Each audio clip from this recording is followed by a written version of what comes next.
Alhamdulillah, alhamdulillah, wassalatu wassalamu ala ashrafil mursalin, sayyidina wa maulana Muhammad, wa ala alihi zawil qurba wa sahbihi wa tabi'ina lahum bi ihsani ila yawmiddin.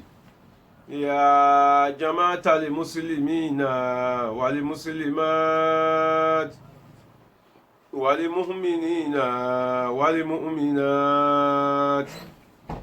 والصادقين والصادقات والصائمين والصائمات والمتصدقين والمتصدقات قولوا لا إله إلا الله محمد رسول الله صلى الله عليه وسلم لا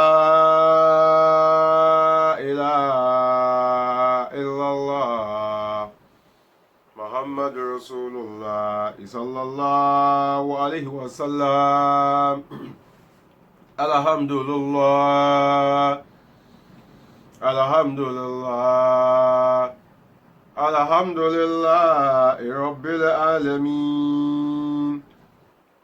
أعوذ بالله من الشيطان الرجيم ومن شر الكفار والحساد ومن غضب الجبار. العزة لله وللرسول وللمؤمنين. بسم الله الرحمن الرحيم. فسبحان الله حين تمسون وحين تصبحون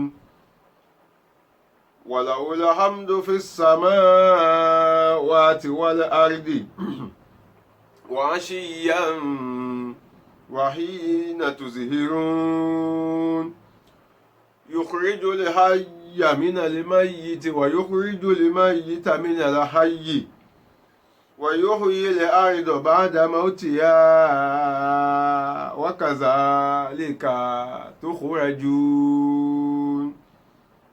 صدق الله مولانا العظيم وبلغ رسول النبي الكريم ونحن على ذلك من الشاهدين والحمد لله رب العالمين. adúpẹ́ fún Ọlọ́run ọba ọ̀gá àgbà, ọba àná, ọba ìní, ọba tó ṣọ́ wa látàná tó tún ṣọ́ wa dèní. Láti ìgbà tá a ti bẹ̀rẹ̀ àwẹ̀ yìí, Ọlọ́run ọba náà là ń dúpẹ́ fún, là ń bẹ̀ pé kó máa ṣọ́ wa, kò dẹ̀ jáwọ́ kẹ́ẹ̀kú lára wa. Ọlọ́run a tún dúpẹ́ tèní o, mọ́ṣàwọlá ọpẹ́ tèní tún ṣọ́ wa, já lè ṣe tọ̀la, já tún lè ṣe èyí tó ju tọ̀la lọ. La ilaha illallah. Tafsiri wa tá ń bá bọ̀ ní Lagos Central Mosque bá ti ń bá bọ̀. Suratu Rum chapter 30 ibẹ̀ la wà. Aya tá ń lọ lénìí òun náà ni aya kẹtàdínlógún tá ń pè ní verse 17. Ọ̀rọ̀ tèní bí ta bọ́rọ̀ yìí dé yìí, ó sọ fún wa nípa bí Ọlọ́run ṣe pàṣẹ fún wa láti máa kírun wákàtí márààrún bí ta ti bá nù Al-Qur'ani àti àwọn ayé ibòmíì tó tún ti jáde. Ọlọ́run sọ fún wa pé fasubhanallahi hina tumsuna wa hina tusbihu. Tó bá ti di ìrọ̀lẹ́, Ọlọ́run ní fasubhanallah, a máa ṣàfọ̀mọ́ ara wa níwájú Ọlọ́run, a máa sọ pé mímọ́ ni fọ́lọ́run. Hina tumsuna nígbà tó bá di ìrọ̀lẹ́, wa hina tusbihu àti nígbà tí ilẹ̀ bá mọ́ tó bá di láàárọ̀. Fasubhanallah, ọ̀rọ̀ méjì ló papọ̀ síbi àyà yìí. Àkọ́kọ́ subhanallah yẹn pé mímọ́ ni fọ́lọ́run. Tẹ́ bá wọnú Al-Qur'ani dáadáa, ẹ rí wípé Ọlọ́run ọba fúnra rẹ̀ ń ṣàfọ̀mọ́ ara rẹ̀ pé mímọ́ òun lòun ni mímọ́. Ó tún sọ fún wa wípé gbogbo ohun tó ń bẹ ní sánmọ̀ àti ohun tó ń bẹ nílẹ̀ ẹlẹ̀, àṣẹ tó ń pa wọ́n ni pé ká máa ṣàfọ̀mọ́ Ọlọ́run pé subhanallah wa bihamdihi subhanallahil azim. Àmọ́ ẹ̀yin ò lè gbọ́ bó ṣe ń ṣàfọmọ́ Ọlọ́run torí pé ẹ̀yin ò lè gbọ́ ní tẹ́kù ń wí, ẹ̀ lè gbọ́ ní tẹ́yẹ ń wí, ẹ̀ lè gbọ́ igi, ẹ̀ lè gbọ́ bó ṣe ń ṣàfọmọ́ Ọlọ́run. Tẹ́ bá lọ wọnú Quran chapter 62 verse 1, Ọlọ́run ní yusabbihu lillahi ma fi samawati wa ma fil ardi al-malikil quddus azizil hakim. Ọlọ́run ní gbogbo ohun tó ń bẹ ní sánmà lillahi, wọ́n ń ṣe àfọ̀mọ́, yusabbihu lillahi, wọ́n ń ṣe àfọ̀mọ́ fún Ọlọ́run ọba, wa ma fil ardi, àti gbogbo ohun tó ń bẹ lórí ilẹ̀ wọ́n ń ṣàfọ̀mọ́ fọ́lọ́run ọba náà. Ọba wo? Al-Maliki, ọba tó níkápá gbogbo ayé àtọ̀run. Al-Quddus, ọba tó mọ́ ju gbogbo nǹkan táwa rò pé mọ́ lọ. Al-Aziz, ọba tó tóbi, tó tí agbára tiẹ̀ ga, tó tóbi ju gbogbo agbára lọ. Al-Hakim, ọba ọ̀jọ̀gbọ́n tí ọgbọ́n tiẹ̀ tó ju gbogbo ẹnikẹ́ni lọ. Ó wá sọ fún wa bí pé hina tumusuna, tó bá di nírọ̀lẹ́, àwa tá jẹ́ èèyàn tó gbé ìkan làwa náà nínú àwọn nǹkan tó ń bẹ lára tó wà lórí ilẹ̀ ká máa ṣàfọmọ́ Ọlọ́run. Àkọ́kọ́ tí mo tún fẹ́ ká mú jáde ńbẹ̀, ẹlẹ́ẹ̀kejì tó jáde nínú àyà yìí ni wípé tá bá fẹ́ kírun, ẹgbẹ́ ńgbà tá bá jí àkásùbà, àsùbà la kọ́kọ́ ń kí, ká tó wá kí àyílà, ká tó wá kí dalẹ́. Kò ní yà yín lẹ́nu pé ó ṣe jẹ́ pé iná tùmùsùnà pé ká kọ́kọ́ kírun tó bá dalẹ́ Ọlọ́run kọ́kọ́ ló fi bẹ̀rẹ̀. Báwo ni o ṣe bẹ̀rẹ̀ pẹ̀lú àsùbà? Ẹ̀kọ́ tó wà ńbẹ̀ ni wípé nínú Islam, òru ló ṣíwájú ọ̀sán. Àmọ́ ìgbà táwọn ò dá kan mọ̀, àwa rò pé tílẹ̀ bá ti mọ́ lọ́jọ́ ṣẹ̀ṣẹ̀ bẹ̀rẹ̀. Òru làkọ́kọ́ tó kọ́kọ́ ṣíwájú ká tó wá bọ́ sínú ọ̀sán. Tá bá wo àwọn àyà Kùránì rẹpẹtẹ tọ́lọ́run ti sọ̀rọ̀ nípa òru àtọ̀sán, ẹ pé òru lọ́lọ́run máa ń kọ́kọ́ mention pé inna fi khalqi samawati wal ardi, nínú suratul Baqara àyà 164. Ọlọ́run ní inna fi khalqi samawati wal ardi waqtilafil layli wan nahari la ayatun liqawmin yatafakkarun. Ọlọ́run ní ẹ̀dá tí mo dá, bí ṣe dá sánmà àti mo dá lẹ́lẹ̀, àti bí ṣe ṣe òru àtọ̀sán pé kó máa gbaṣẹ́ fúnra wọn. Tẹ́ bá wo náà Quran ní ibi tọ́lọ́run ti sọ pé òru ọ̀sán ó jẹ́ 65 places Ọlọ́run ti dárúkọ òru àtọ̀sán. Tẹ́ bá wá wo gbogbo ẹ̀, òru lọ́lọ́run kọ́kọ́ ń dárúkọ kó tó dárúkọ ọ̀sán. Eléyìí fi hàn wá pé òru ló ṣe kíni, ló ṣíwájú ọ̀sán. Tẹ́ bá tún wọnú Suratul Baqara náà bákan náà ibi tọ́lọ́run ti ń sọ̀rọ̀ nípa àwẹ̀, nígbà tó débi kan ó ní uhilla lakum laylata siyami rafasu ila nisaikum. Ó ní a ṣe òru àwẹ̀, a ṣe lẹ́tọ̀ọ́ fún yín pé kẹ́ máa súnmọ́ àwọn ìyàwó yín. Ó sọ lọ bẹ́ẹ̀ nígbà tó débi kan, ó wá ní láàárín òru, nígbà ọ̀rọ̀ òru ló ń bá bọ̀, ó wá débi kó wá sọ yí pé àti pé wakulu lóru yẹn náà kẹ́ jẹun, washrabu kẹ́ mú mi, hatta yatabayyana lakumul khaytul abyadu minal khaytil aswadi, títí tí òwú funfun tó máa fi kóra jọ tó máa jáde látara òwú dúdú. Òwú funfun tọ́lọ́run wí bẹ́ẹ̀ ni pé ńgbà tílẹ̀ máa fi mọ́. Ìyẹn ló jẹ́ ká mọ̀ wípé òru ló ṣíwájú ọ̀sán. Tá bá tún wọnú ibòmíì nínú àyà nínú chapter 3 Suratu Al-Imran verse 190, Ọlọ́run sọ tó jọ bẹ́ẹ̀ pé inna fi khalqis samawati wal ardi waqtilafil layli wan nahar. Ẹ pé òru lọ́lọ́run kọ́kọ́ ń dárúkọ. Tá bá wo àwẹ̀ tá ń gbà náà, ẹ pé ńgbà tá yìí máa ń gbà locally tí ò tí ì di bó ṣe dì í sí tí gbogbo wa ti wá lajú dáadáa tó ti yé wa. Ẹ pé níjọ́ náà Ọlọ́run wá ní nọ́fílà òru èní. Ẹ pé tàràwì làbá kọ́kọ́ kí nígbà tá bá ti róṣù. Òru tá róṣù yẹn nígbà tá bá ti róṣù lálẹ́ láàrin Maghrib sí Ṣáì, a mú tàràwì àwẹ̀ tá máa gbà lọ́la wa tó jáwẹ̀ àkọ́kọ́. So a ní nọ́fílà òru èní ó jẹ́ iye báyìí, ó jẹ́ iye báyìí. Lẹ́yìn tá a bá mú nọ́fílà òru èní wá tán, la ṣe máa mú àwẹ̀ èníwá nígbà tí ilẹ̀ bá mọ́. So ìyẹn ó di ẹ̀kọ́ méjì tó wà nínú àyà yẹn pé fasubhanallah a máa ṣe mímọ́ ní fọ́lọ́run ọba gẹ́gẹ́ bá àwọn nǹkan tó kù ní sánmọ̀ àti ilẹ̀ ṣe ń ṣe mímọ́ fọ́lọ́run ọba. Hina tumusuna àkọ́kọ́ irun tá a máa kọ́kọ́ ń kí òun náà ni irun alẹ́, òru ló ṣíwájú ọ̀sán nínú Al-Qur'an. So tí Maghrib tó bá ti di Maghrib tá bá ti wà ní Maghrib nsìn a ti bọ́ síjọ́ kejì. Mi ìfẹ́ gbàsìkò ń bẹ̀ tó pé ọ̀rọ̀ lọ ń bẹ̀ gan rẹpẹtẹ. So ìyẹn ló fà á tó fi jẹ́ pé ńgbà tí Ọlọ́run ní ká kírun òru ló fi bẹ̀rẹ̀. Tá bá kí Maghrib akíṣà àwa kí àsùbá. Wá ní hina tumusuna wa hina tusbihun, àti nígbà tẹ́ bá jí láàárọ̀ kó tó di wípé òòrùn yọ ẹ kírun fọ́lọ́run ọba.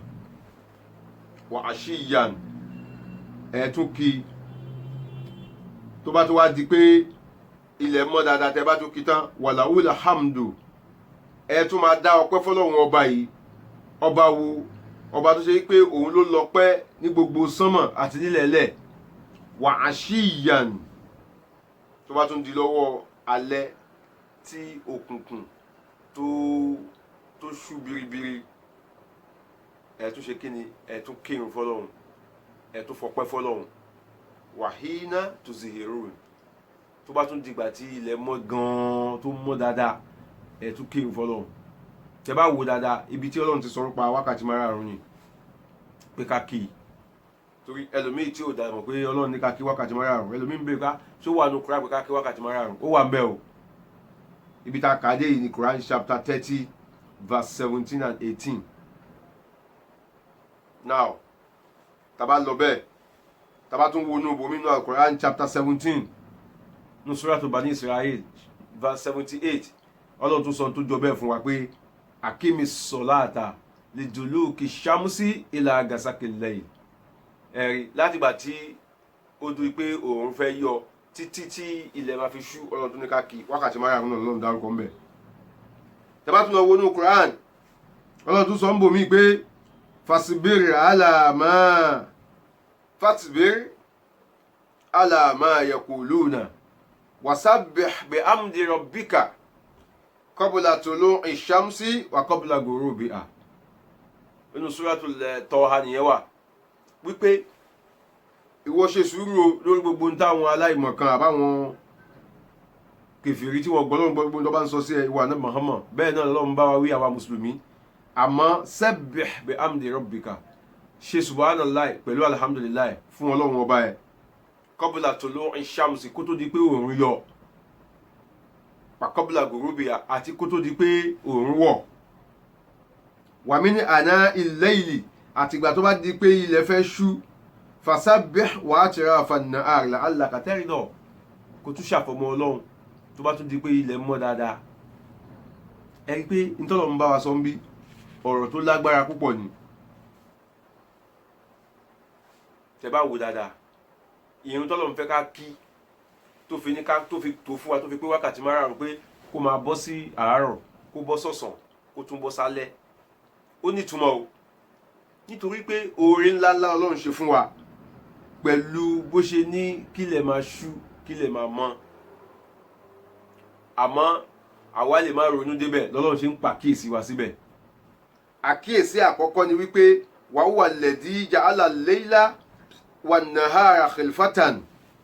Tẹ́ bá wò nínú Quran Ọlọ́run pàkíyèsí wa síbi kan ńbẹ̀ pé èmi Ọlọ́run ọba ni mo ṣe ọ̀sán àti òru pé kí wọ́n máa gbaṣẹ́ fúnra wọn.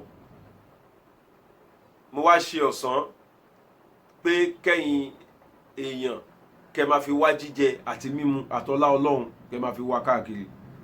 Gbogbo iṣẹ́ tẹ́ fẹ́ ṣe ọ̀sán náà lè máa ríran ríra yín.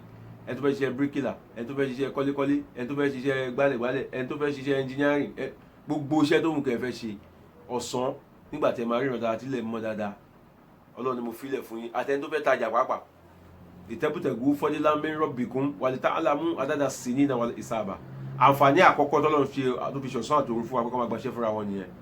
Àǹfààní ẹlẹ́ẹ̀kejì ni wípé litabtagu lita'lamu adada sinina a lè máa ṣòǹkà ọjọ́ a ṣòǹkà ọjọ́ a fún wa láǹfààní àti ṣòǹkà ọ̀sẹ̀ a fún wa láǹfààní àti ṣòǹkà oṣù yẹn náà tí yẹn náà bá kà tabaka tó bá péye 12 a fún wa láǹfààní àti ka ọdún yẹn ni pé òun ló jẹ́ ká lè máa rẹ́kọ̀n pẹ̀lú time tọ́lọ́run bá ṣe gbogbo ẹ̀ tó bá wà bọ́rọ̀ gidi tílẹ̀ oṣù tá wà lọ́sàn báwo la ṣe fẹ́ rí nǹkan kà báwo la ṣe fẹ́ rọ́jọ́ kà àbí tó bá wà lóru báwo la ṣe fẹ́ rọ́jọ́ kà tó pé òòrùn tọ́lọ́run dá pàápàá ó níṣẹ́ tí yẹn náà tún ṣe fún wa tó bọ́ lọ́run sọ́nbọ̀ wípé waja'alna al-layla libasan ó ní mo ṣe òòrùn ní aṣọ òbúra fún yín kẹ́ máa fi take cover tẹ́ bá wò dáadáa òòrùn tí èèyàn máa sùn lálẹ́ lóru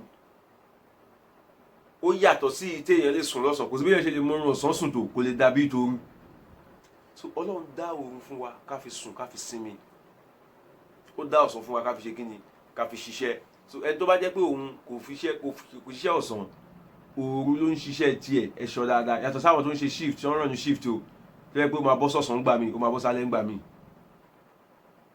so tọ́lọ́run sọ fún wa ní wípé òòrùn àtọ̀sán tóun ní kó máa yí padà kó máa gbaṣẹ́ fúnra wọn yìí àǹfààní ló jẹ́ fún wa tẹ́ bá wo nínú Quran chapter 28 verses 71 àti 72 ọlọ́run ti ẹ̀ pàkíyèsí wa ń bẹ̀ 72 àti 73 71 72 and 73 ọlọ́run ní kul ìwà ànábì Muhammad bá mi sọ fún wọn àrọ̀ àìtùm ǹjẹ́ rí abẹ́ẹ̀rí in ja'ala Allahu alaykumul layla sarmadan ǹjẹ́ dámà bẹ́ẹ̀ dámà tí ọlọ́run bá lọ ní kí òun ilẹ̀ tó ṣú yìí kó wà bẹ́ẹ̀ lọ gbére kó wà bẹ́ẹ̀ gidi bẹ́ẹ̀ kí ilẹ̀ má mọ́mọ́ mọ́ni ìlà sarmadan ila yawmil qiyamah kó máa bẹ́ẹ̀ lọ gbére bẹ́ẹ̀ kẹwàá lóhun títí tálẹ̀ kìyàmọ́ ọlọ́run máa fi dé mọ́ni ìlà gayrullah ta lọ́lọ́run míì tẹ ní nínú àwọn ọlọ́run ta ti challenge yín nígbà tá a bá tafsir bọ̀ látijọ́ yìí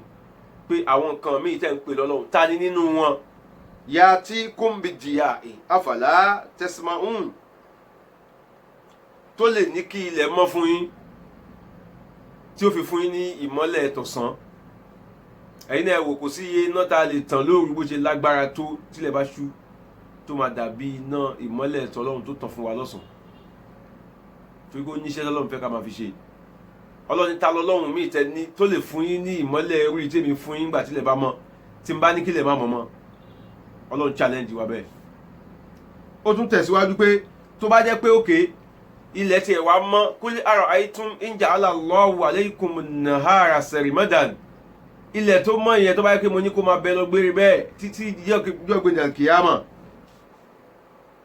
kó má ṣùmọ́ mọ́ni ìlà gayrullah ta lọ́lọ́run míì tẹ ní ya'tikum bil-laylin tó lè fún yín ní òru kódà kó jẹ́ òru kan ṣoṣo pé kílẹ̀ tí ẹ̀ tú látijọ́ yìí taskununa fihi tẹ́ máa ṣe kí ni tẹ́ lè farabalẹ̀ tẹ́ lè sinmi sínú ẹ̀ bẹ́ẹ̀ láti mọ̀ wípé àṣìṣẹ́kí náà lọ́lọ́run fún òru ṣe fún wa tàbá ṣe wàhálà lọ tàbá ṣe wàhálà bọ̀ gbogbo àárọ̀ àtọ̀sán tó bá di lálẹ́ ọlọ́run fi alẹ́ yẹn ṣe sẹ̀kínà ó fi ṣe ìfọ̀kànbalẹ̀ ìsinmi waja'alna al-layla libasan waja'alna an-nahara ma'ashan ọ̀sán ẹ máa fi wá jíjẹ àti mímu òru ẹ máa fi sinmi ọlọ́run ní tí n bá ní kí ọ̀sán máa wà lọ bẹ́ẹ̀ jẹ́ ògbéjà kìyàmọ̀ ta ló fẹ́ fún yín lóru tẹ̀lé sí nínú ẹ̀ ọlọ́run wá tẹ̀síwájú ní verse 73 pé àṣé wa min rahamati àṣé nù kẹ́ ọlọ́run ni pé ja'ala lakumul layla wan nahara khilfatan ló fi ṣe ọ̀sán àtòru fún wa ló fi ṣe òru fún wa àtọ̀sán litaskunū fīhi pé ká máa sinmi nínú òru walitabtagū min fadlihi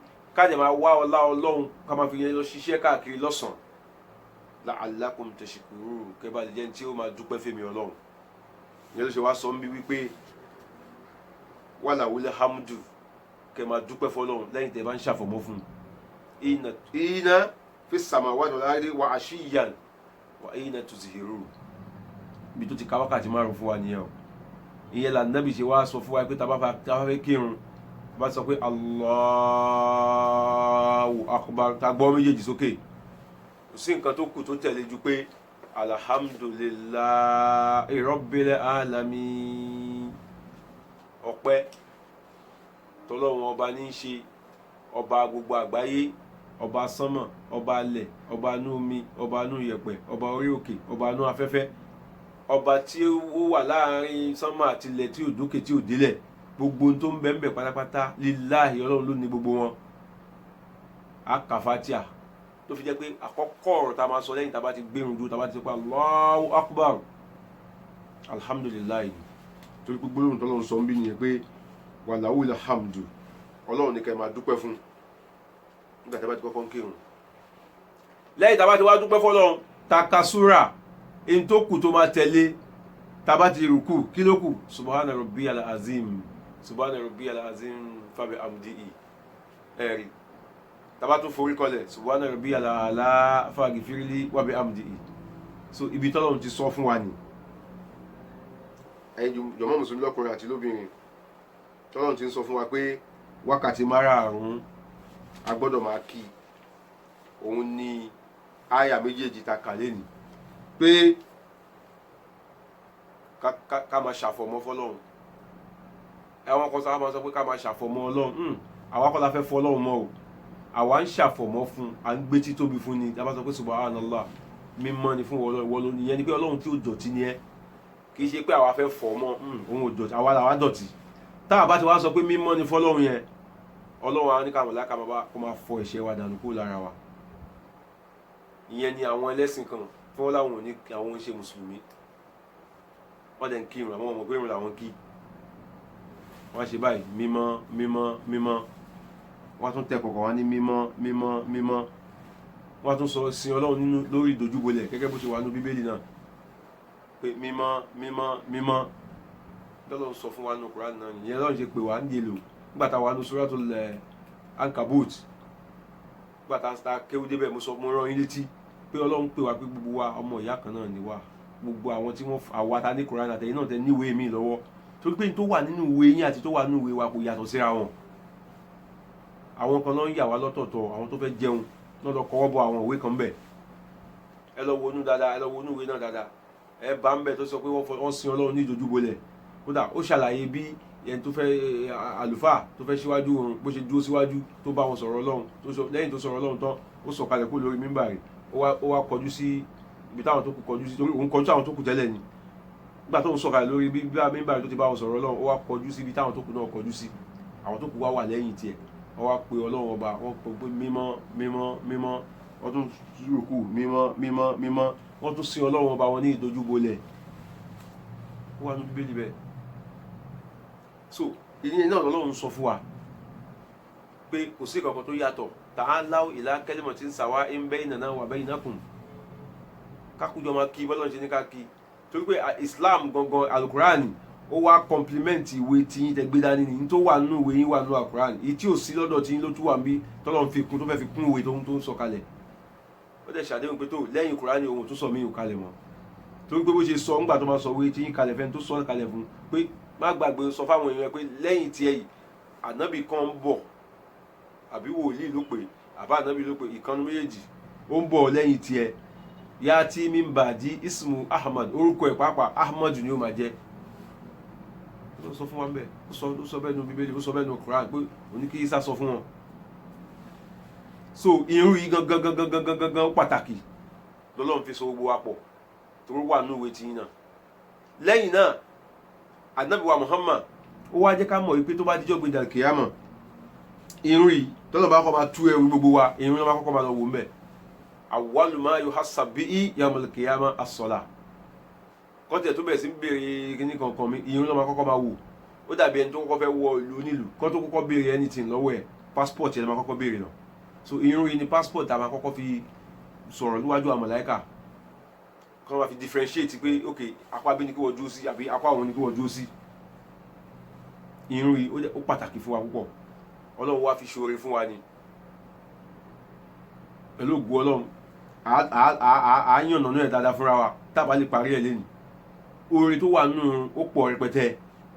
Nínú Suratu Rum, nínú Suratu Ankabut kà sẹ́yìn tẹ́ bá gbàgbé, a kà á náà pé Ọlọ́run sọ wípé inna salata tanha anil fahsha'i wal munkar. Irun yìí number 1 iṣẹ́ tí ó kọ́kọ́ ṣe fún yín ni wípé a gbé yín súnmọ́ Ọlọ́run, a wá fọ ìwà àbàjẹ́ kúrò lọ́wọ́ yín. tó pé ẹni tó bá ti súnmọ́ Ọlọ́run kò gbọ́dọ̀ tó máa ṣe ìbàjẹ́ mọ́. ẹni tó bá ń ṣe ìbàjẹ́ ẹ máa wo dáadáa, wọn ò ní lè súnmọ́ Ọlọ́run, ìtìjú ni fún wọn. wọn ò ní lè súnmọ́ Ọlọ́run, ojú á máa tì wọ́n láti súnmọ́ Ọlọ́run. àfọwọ́n tó bá jẹ́ aláìnítìjú, aláìmójúmọ́ra ni ó máa kírun ló tún máa lọ jalè, ni ó máa kírun ló tún máa ṣe ṣìnà, ni ó máa kírun ló tún máa jówó lówó. èyí tó dáa jù láàrin ìlú ni pé tó bá ń wẹ́ni tó fẹ́ fi ṣe treasurer nínú ìjọba, àbọ̀ wẹ́ni tó fẹ́ fi ṣe olórí ìjọba, ọ̀dọ̀ àwa mùsùlùmí lè kọ́ wa wá. wọ́n bá ní kí ló dé kan nítorí pé ọkàn wa balẹ̀ sí torí pé wọ́n kírun, wọn ò ní jalè. bó ṣe yẹ kó rí nìyẹn, àmọ́ ṣé bẹ́ẹ̀ náà ló ṣe rí. so irun yìí ó máa gbé wa súnmọ́ Ọlọ́run nínú iṣẹ́ àkọ́kọ́ tí irun fẹ́ ṣe fún wa nìyẹn. ẹlẹ́ẹ̀kejì, ó máa bá wa fọ ẹ̀ṣẹ̀ kúrò lára wa. ẹlẹ́ẹ̀kẹta, ó máa bá fọ ẹ̀mí wa, ó máa fọ ìdọ̀tí tó wà nínú ẹ̀mí wa kúrò ńbẹ̀. tó pé nígbà tá a bá dúró, tá a bá fẹ́ kírun, tó bá kí wọ nìkan náà ni o láti pa ẹ̀mí ẹ lófo. wàá gbé gbogbo ìròyìn ilé ayé, wàá gbé sẹ́gbẹ́ kan, wàá dúró ní dúró pé wàá dúró Ọlọ́run ló wà yìí. torí Ànábì Muhammad ló ṣàlàyé fún wa pé ibudullah, ẹ̀sìn Ọlọ́run ọba yín ka annaka tarahu, gẹ́gẹ́ bí ìgbà tó ṣe pé ẹ̀ ń wu Ọlọ́run, ẹ̀ ń rí Ọlọ́run báyìí. ẹ lọ mọ̀ àwọn dájú pé in lam takun tarahu, tẹ́ ẹ̀ bá lè rí fa innahu yaraka, òun rí yín o. so tẹ́ ẹ̀ bá dúró síwájú adájọ́ tó mọ̀ pé adájọ́ ń wò òun, kò ní fẹ́ commit court contempt. bẹ́ẹ̀ náà ló ṣe yẹ ká máa wu Ọlọ́run bí ìgbà tá à ń rí Ọlọ́run tá a bá fẹ́ kírun. so ìyẹn là Nábì kọ́ wa pé tá a bá ti dórí irun, ẹ pé tá a bá kọ́ máa kí pé Allahu Akbar, ọwọ́ méjèèjì tá a gbé òkè yìí ó nítumọ̀ pé mo surrender ara mi fún wọ Ọlọ́run. ìwọ ló dá mi, ìwọ ló ní mí, ìwọ ló lè ṣe nǹkan tó bá ń wù ẹ́ pẹ̀lú mi. bí ṣe wà yìí, bí ṣe kọ́ méjèèjì sókè, tí ìwọ náà bá ká méjèèjì sókè, ìwọ náà ká sókè bẹ́ẹ̀ níbi tó ti ń gbọ́ mi, wáyé pé o lágbára, mo ti wà powerless. tó bá yẹ pé o ní ìbọn lápò tó lè yọ síta, nígbà tó tọ́wọ́ ẹ ti wà mí, àfi tọ́wọ́ ẹ bá lọ́lẹ̀ padà ló lè mú bọn. tó bá yẹ pé olówó tó fẹ́ fún yàn náà, àfi tọ́wọ́ yìí bá lọ́lẹ̀ ló lè tẹ kíní kan tó kó sẹ́ndì owó, àbí kó check, àbí kó ṣùgbọ́n ìgbà tọ́wọ́ yìí bá ti wà lókè, rí pé a ti wà powerless, a surrender ara wa wájú Ọlọ́run ni. ìtumọ̀ ẹ̀ nìyẹn. kàtó wá ṣe èso wa sọ pé àwa gbọ́wọ́ síbí. nígbà tá a bá gbọ́wọ́ síbí lọ́dọ̀ àwọn ẹlẹ́kọ̀ọ́ nínú Islam, wọ́n sọ fún wa pé bí ìgbà tá a gbé ọwọ́ lórí ọkàn wa, igbá àyà wa, ibi tí ọkàn wà tó ti ń lọ tó ti ń bọ̀ ni. wọ́n nítorí pé ọkàn fúnra rẹ̀, orúkọ tí wọ́n sọ yẹn, orúkọ ìtumọ̀ ọkàn ni yataqallabu, ma yataqallabu shay'un yataqallabu, nǹkan tó ṣe pé ó máa ń yíra padà. ó lè kú òlí ara tiẹ̀ sìn kó bọ́ síbòmíì, ó lè kú ò lára ẹ̀ tí Nàìjíríà ló wà ń bí, ní Ìdúmọ̀tà ló ti ń kírun, ọkàn yẹn lè kú ò lára bọ́dì ẹ̀ bó ṣe dúró yẹn sìn, kó dẹ̀ ṣeré lọ, kó lọ sóyìnbó. ọkàn yẹn lè kú ò lára ẹ̀ lọ́dọ̀ ẹ̀ bẹ́ẹ̀ kó kú ò lóyìnbó, kó jẹ́ pé Yàbá ló lọ.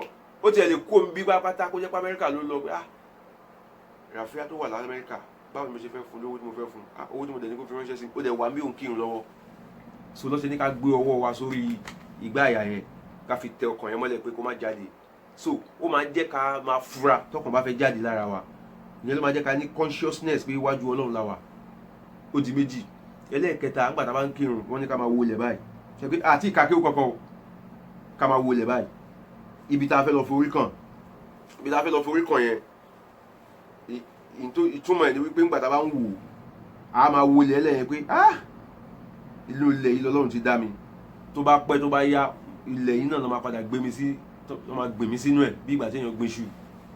so ẹ pé nígbà tọkàn wa bá lọ síbẹ̀, tójú wa lọ bẹ̀, tí ọkàn wa ń lọ bẹ̀, ọkàn yẹn ò ní lè ṣeré jáde lọ bòmí. ìyẹn náà máa jẹ́ kí ìbẹ̀rù Ọlọ́run tó kó sí wa lẹ́mìí pé ìjọkànjọkàn máa kú, ìjọkànjọkàn máa gbé mi, wọ́n máa rẹ́ mi mọ́nú ilẹ̀ bọ́ ṣe rẹ́ sìmẹ́ǹtì. báwo ló ṣe fẹ́ rí tí n bá wà nínú ilẹ̀ náà? so ibi tọkàn wa gbọ́dọ̀ máa lọ nìyẹn. pẹ̀lú ògo Ọlọ́run tó bá di lọ́la, a máa tẹ̀síwájú lórí àlàyé oore wo ni irun fẹ́ ṣe fún wa. kí ló dé tọ́lọ́run fi ní ká máa kí wákàtí márùn-ún bẹ́ẹ̀? àǹfààní wo ló tún wà ń bẹ fún wa? tá bá wá ń kírun, ibo ló yẹ kọ́kàn wà? tá bá ń ka Fátíà, àǹfààní wo ló wà ń bẹ fún wa? pẹ̀lú ògo Ọlọ́run, ọlọ́mọṣẹ́ àjẹkájọ lálọ́ ìta gbọ́ iná, ọlọ́mọṣẹ́ àjọ ṣe wá láǹfààní.